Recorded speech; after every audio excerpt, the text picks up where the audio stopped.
నమస్కారం.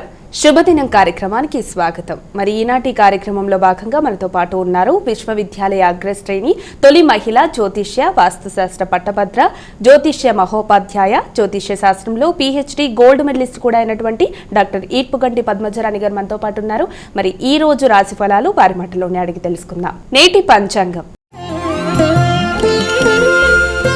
అమ్మ, మరి నేటి పంచాంగం తెలియజేస్తారా? 8/5/2026 శ్రీ పరాభవనామ సంవత్సరం ఉత్తరాయణం వైశాఖ మాసం కృష్ణపక్షం శుక్రవారం. సూర్యోదయం ఉదయం 5:47, సూర్యాస్తమయం సాయంత్రం 6:39, తిథి షష్ఠి మధ్యాహ్నం 12:21 వరకు, నక్షత్రం ఉత్తరాషాఢ రాత్రి 9:20 వరకు, యోగాలు శుభ రాత్రి తెల్లవారుజాము 2:30 వరకు, కరణం వణిజ మధ్యాహ్నం 12:21 వరకు, విష్టి రాత్రి తెల్లవారుజాము 1:16 వరకు, రాహుకాలం ఉదయం 10:36 నుంచి 12:13 వరకు, గుళికాలం ఉదయం 7:23 నుంచి 9 గంటల వరకు, యమగండం మధ్యాహ్నం 3:26 నుంచి 5:02 వరకు, అభిజిత్ ముహూర్తం ఉదయం 11:40 నుంచి 12:39 వరకు, దుర్ముహూర్తం ఉదయం 8:21 నుంచి 9:13 వరకు, దుర్ముహూర్తం మధ్యాహ్నం 12:39 నుంచి మరలా 1:30 వరకు, అమృతకాలం మధ్యాహ్నం 2:15 నుంచి 4:01 వరకు, వర్జన్ రాత్రి తెల్లవారుజామున 1:40 నుంచి 3:25 వరకు.